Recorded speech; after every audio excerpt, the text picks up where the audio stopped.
All right, 1 year into President Trump's second term, he is touting an economic boom. He also suggests his message just isn't getting through to Americans. What we've done with growth is incredible. We created super high economic growth, and America is booming. It's booming. Maybe I have the bad public relations people, but we're not getting it across. We inherited high numbers, and we brought them way down. Take a look at the latest CBS News polling, though. It shows 44% of Americans feel the president's policies have made them financially worse off. Just 18% say they're better off. Javier, David and Finn Gómez join us to discuss this further. Finn is our CBS News political director, and Javier is the business editor for the Dallas Morning News and a CBS News contributor. A good Wednesday morning to you both. Good to have you with us.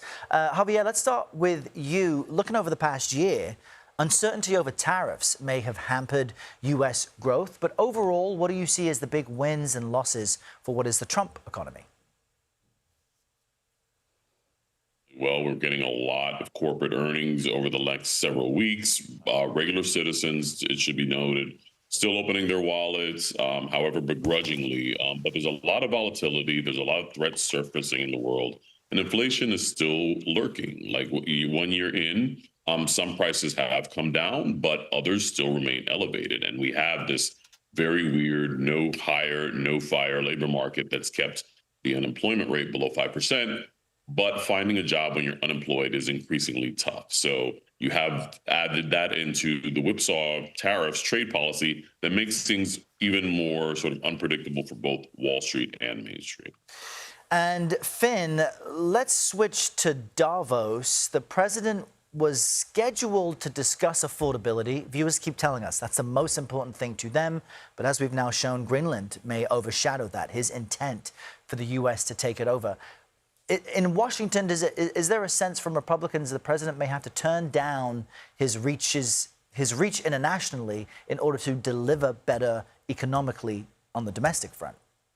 Yeah, I have spoken to Republican lawmakers, Errol, who tell me that privately. They say that the president needs to tone down his rhetoric, his threats on tariffs and on Greenland, the focus externally, and have more focus on domestic issues. It's not only, we're seeing it not only there, but we're also seeing in polling where most Americans, even our own CBS polling, say, hey, the focus should be on domestic issues, on economic issues that matter to our pocketbooks.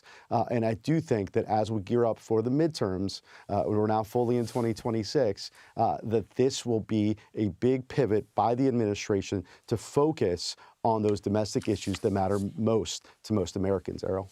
And Javier, what kind of lasting consequences might we see from what President Trump has already laid out as his economic policy? You spoke about unemployment being pervasive, inflation is not down to where the Fed wants it to be. So what are the lasting effects of what we've seen?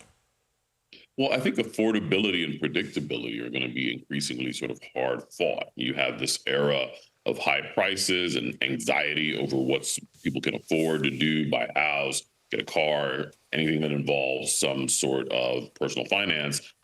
People have been introduced to something that generations before them have felt, but now they know about, and it's just we can't afford certain things. And this is why you're hearing increasingly the letter K, this K-shaped economy. It's a certain story that we're have been covering here at the Dallas Morning News. But the president managed with his trade policy to restructure the global trading system in a way that's brought manufacturing jobs back to the United States.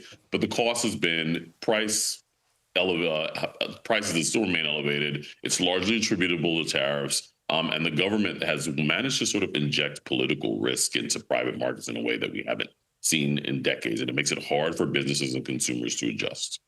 And so, Finn, I want to point to so much of our recent CBS News polling, which shows Americans just are not feeling good financially, even if the numbers overall seem encouraging. So how crucial is it for President Trump to boost consumer sentiment, especially ahead of the midterms and with such a short runway? How could he do that?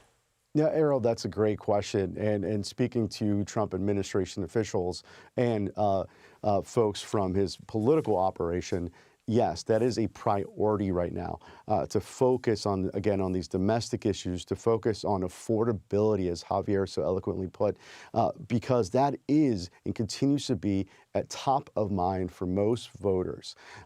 It's also something that we've seen Democrats gain on during the 2025 off-year elections because they ran on affordability. We saw that with Zohran Mamdani in New York City, for example.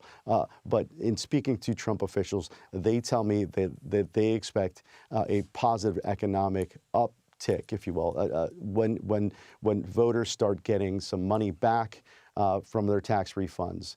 They feel that even Secretary Lutnick told our own Ed O'Keefe in an interview yesterday that he believes that the growth of the GDP growth for the United States will exceed upwards of 5%. We'll see if that happens. But their focus is, they say, on these domestic issues, these economic issues like affordability that matter so much to most Americans. Yeah. All right, Javier and Finn, great to have your insight on this Wednesday. Thanks for being with us.